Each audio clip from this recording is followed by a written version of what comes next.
Ang biyahe natin ngayong araw ay sa makasaysayang syudad ng Malolos at isang exotic na pulutan ang ihahanda sa atin ng ating ka-PG. Pinaniniwalaan daw ito na isang uri ng aphrodisiac o pampagana sa kama para sa mga makakakain ito. Eto na yung bat and balls.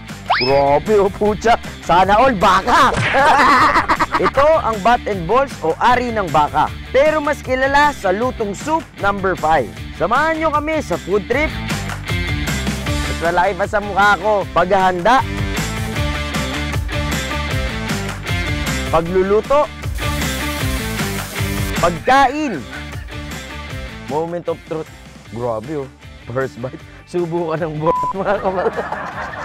At pagtagay.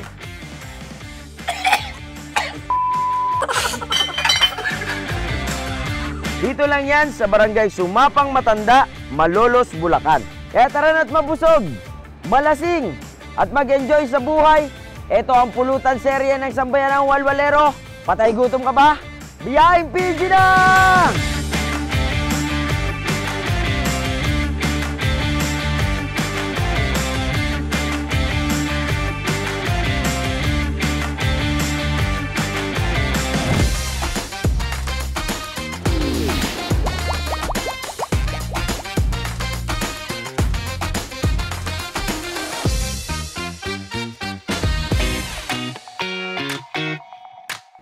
Ang Malolos ang kapital ng lalawigan ng Bulacan. Dito makikita ang provincial capital at ilan sa mga mahalagang struktura ng probinsya.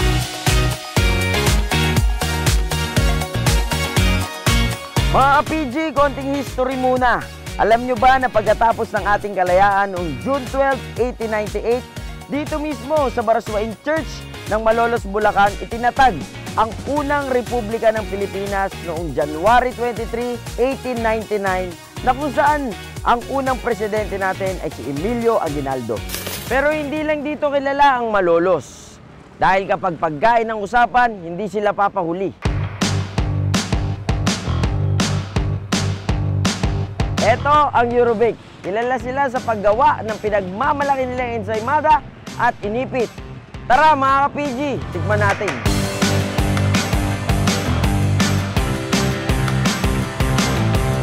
Mga ka-PG, so eto na ha, ito na yung binili natin from Eurobake, ang kanilang pinagmamalaking ensaymada na espesyal na matatagpuan lang dito sa Malolos, Bulacan.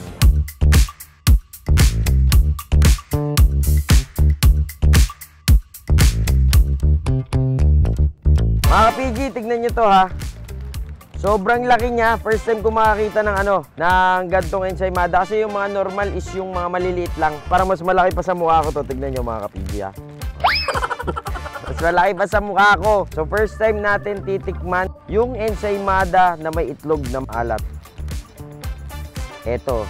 Sobrang favorite ko dito yung mga cheese eh. Parang sa yung mga common na natitikman ko, mas malalasahan mo yung keso. Pero ito, parang halo. Yung sugar, at the same time yung keso nagko-combine. Sobrang full pack, kompleto. Meron kang keso, asukal, at syempre itlog na maalat. So ito na yung isa. Buksan natin mga boss. Ayan ha. Binuksan na natin ang inipit.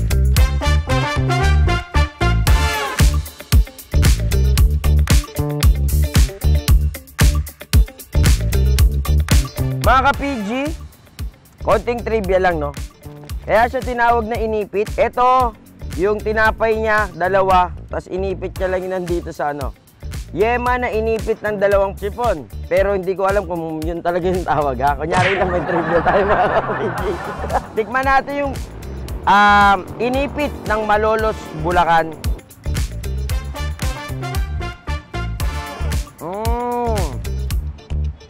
Masarap yung inipit, mga ka-PG. Talagang yung lasa maiipit sa utak mo. Ayan, so pagkatapos ng masarap na agahan, syempre masarap na pulutan naman ang kasunod. Kasama natin ngayon ang certified PG ng Malolos, Bulacan na si Brother Jeff. Yan, Brother Jeff, kamusta? Parang nakikita ko yung setup natin para nasa palengke ah. Bakit ba tayo nandito? Dito natin bibilin yung lulutuin nating bat and balls. Kuya Jeff, ano ba yung bat and balls? Ito yung ari ng baka na kasama itlog. Okay. O mga PG ha, first time natin ma-excite. Nakakain tayo ng ng baka, mga ka-PG.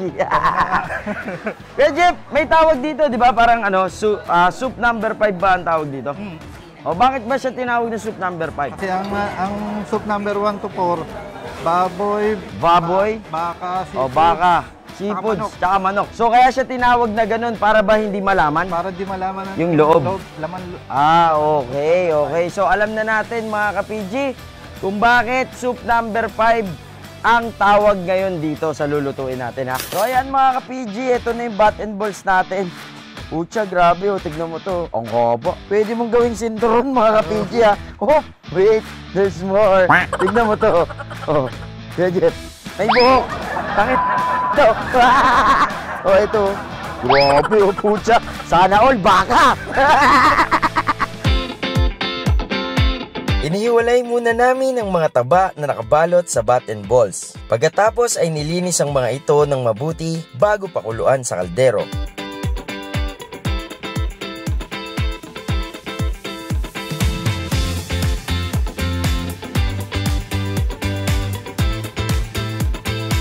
Lagyan ito ng luya at tanglad.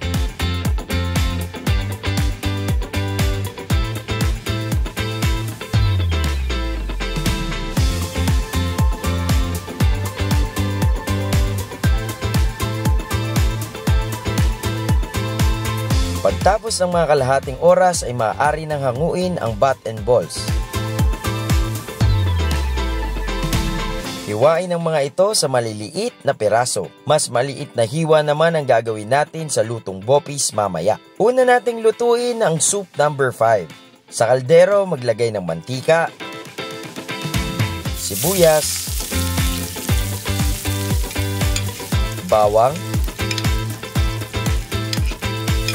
luya, aswete powder.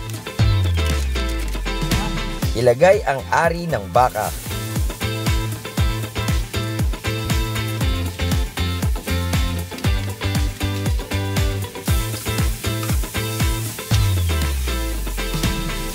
Lagyan ng toyo. Pagkatapos ay lagyan ng tubig pang sabaw.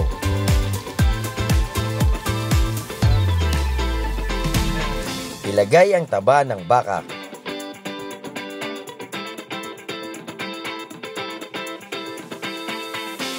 Palambutin lang natin ito ng ilang oras.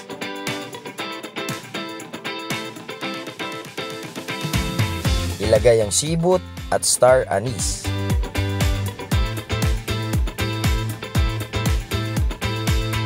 Lagyan ng patis at paminta. Pag malambot na ay maaari nang ihalo ang itlog ng baka.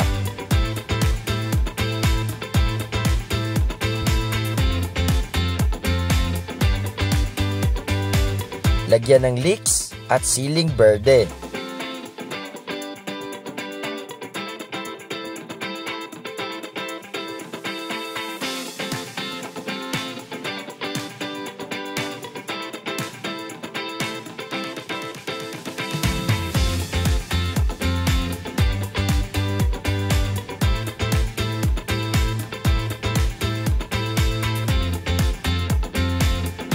Lagyan din ng cornstarch slurry at i-adjust ang lapot ng sabaw.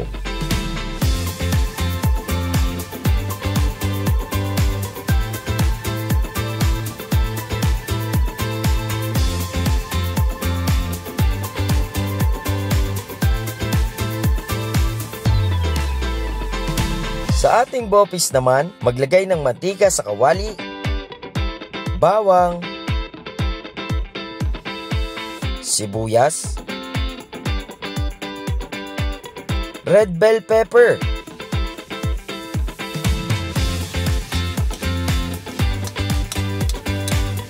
siling pula, at ilagay ang maliliit na hiwa ng ari ng baka.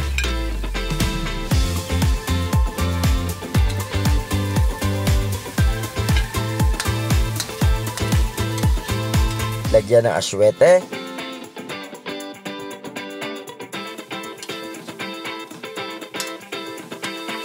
Paminta. Dahon ng laurel. At tubig. Hayaan itong kumulo.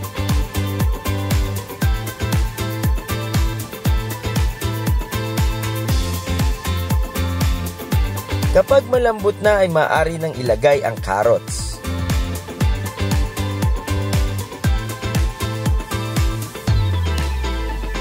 Lagyan ng suka at hayaang kumulo.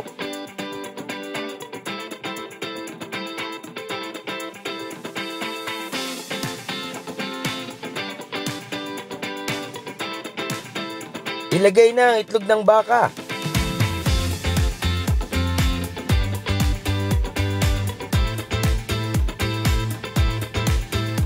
Lagyan ng oyster sauce. At tuyuin ng konti ang sauce.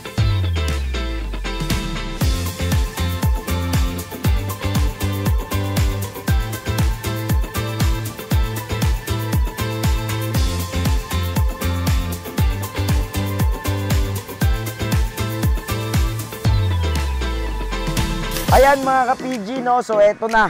Eto na ang favorite part natin, si Chef Jeff. Ayan ha, hinainan niya tayo nitong soup number 5.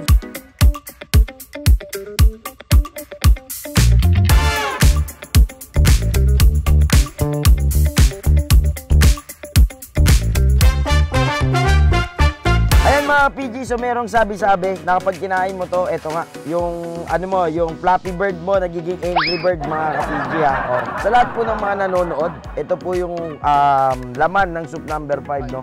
Yung pinakita natin, yung sinabi ni Kuya Jeff, yung napakahabang sinturon, yung pwede mo ihampas-hampas. Ayan ha, eto na yun. So, ang ginawa natin dito is chinap-chop lang natin, no? Unahin natin yung soup number 5. So, nandito na yung parang eto, yung nakita nyong bilog-bilog ha. Eto yung mabutol ng langit, no? O, unahin ko muna itong sabaw ha. Check natin. Uy, parang direct merong gantong sabaw eh. Yung natikman natin sa Davao ba?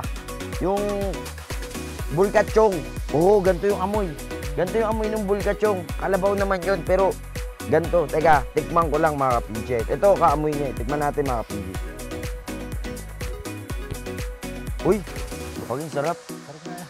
Ang sarap, no? Gagi, ang sarap. Mga ka-PG, sobrang sarap nung lasa nung ano natin, soup number 5. Kaya pala, ang daming nang may gusto nito, no? Ang sarap. Ang sarap ng sabaw niya, mga ka-PG. Mga ka-PG, tikman natin ngayon. Dako naman tayo dito sa laman. Etong ano na to, anong part to? Yun yung pinaka-itlog. Ah, okay. So, ito yung malaki. Yung malaki kanina, yung ginajumble-jumble pa natin. Tikman natin, mga ka-PG, ha. Ito na siya. Uy, gagi. Para siyang ano, para siyang pares. No? Para pala siyang pares, mga ka-PG. Naku po.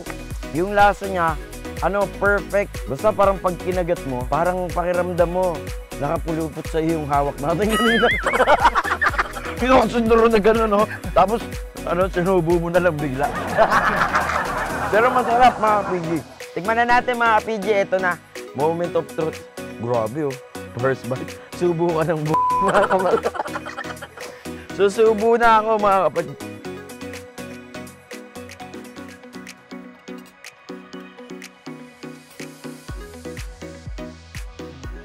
Ang sarap ng junjun mo. Solid. Grabe, ang sarap. Ang sarap, mga ka-PG, promise. First time kong umuya nito, pero sobrang natutuwa ako. Sobrang enjoy pala to. Final verdict, eto, sobrang solid. Na-enjoy ko yung ano ha. Na-enjoy ko yung soup number 5 natin. Simula ulo hanggang itlog. O, ayan ha. Ang sarap talaga. Ang sarap talaga. Kaya Jeff, may nakita ako dito. Napansin ko lang, ano to? Ano tong parang... Taba ng baka. Ah, taba, may taba din siya ng baka. Okay. Nakadikit din to kanina. Sa inawakan natin kanina. Oh, okay. O mga ka-PG, tikman din natin to ha. Mas masarap sa taba ng baboy yan. Gogi, ang sarap. Ang sarap. Bakit ko kaya hindi gawin to, no?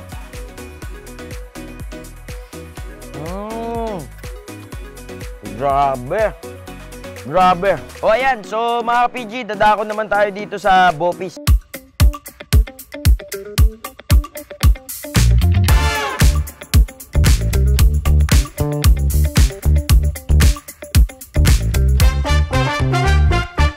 Bakit pala ito yung naisip mong ihain or iluto kasabay nitong bat and balls natin na soup number 5? Ang karaniwan kasing niluluto sa bat and balls ay soup number 5. Oh. Naisip ko mag-iba na. Ginawa ng twist ni Kuya Jeff. Ginawa ko naman Bopis. Yan. So syempre, kung ito masarap, and for sure, masarap din. O tikman natin ngayon mga ka-PG ha. Mga ka-PG, ito na. Bopis.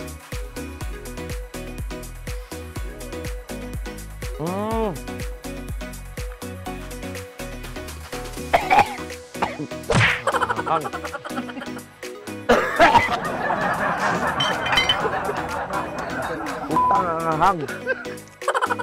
Direct. Ayan mga ka-PG ha. So yung Bopis, kumbaga, ano siya, may ibang atake din no? May ibang atake din siya sa panlasa sa panlasa ko personally ha. Kasi yung twist niya, habang ninunguya mo siya, mas na-enjoy mo yung lasa. Tapos mas kumakagat yung sili. Kung ikaw yung tipong tao na hindi ka mahilig sa sabaw, dito ka sa Bopis natin. Pero ako, personally, approve sa akin tong dalawa, pero mas nangibabaw sa akin tong soup number 5. First time ko mga ka-PG na tumikim nito. And gusto ko lang magpasalamat sa lahat ng mga taga Malolos, Bulacan ha. Sobrang sarap ng niluto nyo sa akin. Oo, sobrang solid mga ka-PG ha. Ayan mga ka-PG, maraming salamat sa isa namang napakasulit na episode dito sa Malolos, Bulacan. Siyempre, special thanks sa ating certified ka-PG, Brother Jeff. Thank you so much ha. Ito lang, yung nakapagpadila sa akin ng itlog na nakakatuwa. At syempre, yung junjun ng baka, grabe no? Subscribe to our YouTube channel, ito ha. At syempre, sa ating Facebook page. Please do like and follow the page, Brushots Cafe PH, Brukada PH. And syempre, shoutout sa ating mga kaibigan dyan, si Jeffoy, si Job, tsaka si Brooks. Okay ha. Thank you so much. Kaya Jeff, patay gutom ka ba? VIP na!